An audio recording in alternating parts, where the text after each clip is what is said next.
जय माता की। बोलो गुरुदेव महाराज की जय। सागर से भी अधिक गहराई है जिसकी, हिमालय से भी अधिक ऊंचाई है जिसकी, आसमान से भी अधिक असीमता है जिसकी, और धरती से भी अधिक सहनशीलता है जिसकी, ऐसे मेरे गुरुदेव को शत शत प्रणाम। जय माता की। The happiness that we seek in our desire is just an illusion. The happiness that we seek in our desire is just an illusion. Always remember, the happiness is not found in people or desire. It is found when we work according to our Guru, when we move according to our Guru, and we plan according to our Guru. एक बार एक भंवरा एक बगीचे के पास रहता था। एक भंवरा एक बगीचे के पास रहता था और उस बगीचे के थोड़ी सी दूरी पर ही एक नाला भी था। उस बगीचे के थोड़ी सी दूरी पर एक नाला भी था और वह भंवरा वहाँ से जा रहा था। वो देखता है कि नाले में एक कीड़ा है। वो देखता है कि नाले में एक कीड़ा है और उससे जाकर कहता है कि तुम इतनी गंदगी में कैसे रह सकते हो, कि यहाँ इतनी बदबू है, इतना कीचड़ है, इतनी दुर्गंध आ रही है, तो तुम इतनी गंदगी में कैसे रह सकते हो, कैसे जी रहे हो। तो कीड़े ने कहा कि मुझे तो इधर रहने की आदत हो गई है, कि मुझे इधर रहने की आदत हो गई, मैं तो शुरू से इधर ही रहता हूँ और यही मेरा घर है, मेरे पास और कोई स्थान ही नहीं है। तो भंवरा ये देखकर कहता है कि ऐसा करो, तुम मेरे दोस्त बन जाओ, मुझसे मित्रता कर लो, मेरे दोस्त बन जाओ, और कल मैं तुम्हें एक बहुत सुंदर जगह लेकर जाऊंगा। कल मैं तुम्हें एक बहुत सुंदर जगह लेकर जाऊंगा जो तुमने कभी देखी नहीं होगी, और वहां जाकर तुम्हें भी आनंद की प्राप्ति होगी। कीड़े ने कहा कि जैसा तुम चाहते हो मैं तो चल पड़ूंगा, मुझे कोई समस्या नहीं है, कोई परेशानी नहीं है। ऐसा कहकर भंवरा अपने घर चला जाता है। अगले दिन प्रातःकाल आता है, सुबह आता है, और कीड़े को अपने कंधे पे बिठाकर, उस कीड़े को अपने कंधे पे बिठाकर एक बहुत सुंदर पुष्पों की वाटिका में लेकर जाता है, जहाँ पर काफ़ी सारे रंग बिरंगे फूल थे। हर जगह केवल हरियाली और पुष्प खिले हुए थे, फल लगे हुए थे, बिल्कुल स्वर्णमय वहाँ का माहौल था, वहाँ का वर्णन था। वहाँ लेकर जाता है और उस कीड़े को एक पुष्प पे बिठा देता है, एक फूल पे बिठा देता है, और खुद भी कुछ खाने पीने लग जाता है, फूलों का रसपान करने लग जाता है। पूरा दिन बीत जाता है, शाम हो जाती है। भंवरा कीड़े से जाकर कहता है कि हमें शाम हो गई तो अब घर चलना चाहिए, शाम हो गई है तो घर चलना चाहिए, और किसी और दिन फिर हम दोनों वापस इधर आ जाएंगे, किसी और दिन फिर आ जाएंगे, लेकिन अभी घर चलना चाहिए। कीड़े ने कहा परंतु मेरा तो घर जाने का बिल्कुल भी मन नहीं है, कि मेरा घर जाने का बिल्कुल भी मन नहीं है, इतनी सुंदर ये जगह है, मैं तो घर जाना ही नहीं चाहता हूँ। तुम ऐसा करो कि तुम घर चले जाओ और मुझे आज रात को, आज रात्रि के लिए इधर रहने दो, और कल सुबह तुम मुझे घर लेकर चले जाना। तुम कल सुबह आना और मुझे घर लेकर चले जाना, परंतु आज रात्रि के लिए केवल इधर रहने दो। भंवरा कहता है कि जैसा तुम कहते हो मैं तो वैसा करने को तैयार हूँ, मुझे इसमें कोई आपत्ति नहीं है। ऐसा कहकर भंवरा अपने घर चला जाता है, और जिस पुष्प पर, जिस फूल पर वो कीड़ा बैठा होता है, वो फूल रात को बंद हो जाता है। वो फूल रात को बंद हो जाता है और कीड़ा भी उस फूल में बंद हो जाता है। सुबह होती है, प्रातःकाल होते ही एक माली उधर आता है। माली आता है और काफ़ी सारे फूलों को तोड़ता है।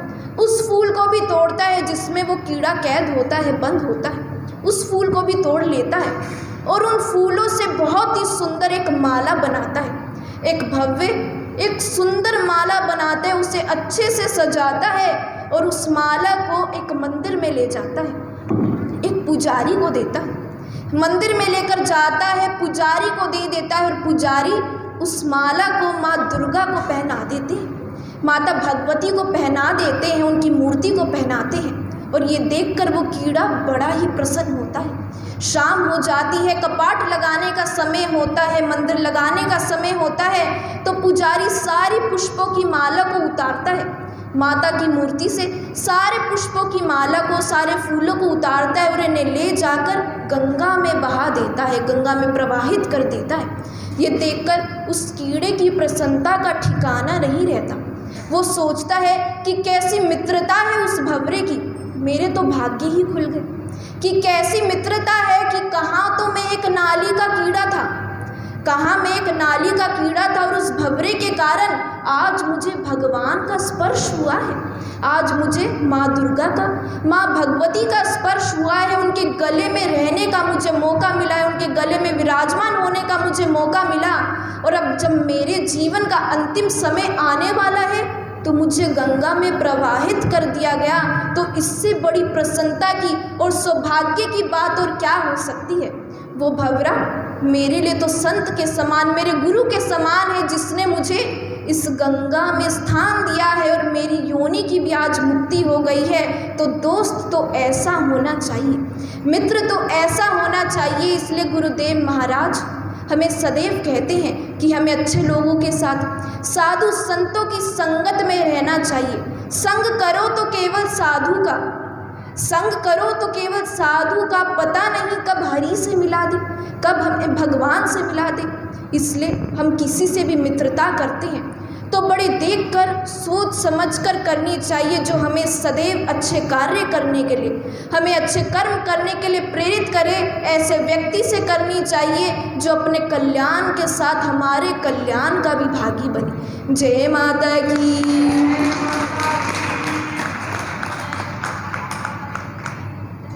मनुष्य का हृदय कभी नहीं भरता, एक व्यक्ति का हृदय कभी भी नहीं भरता है धन से, ज्ञान से, पद से।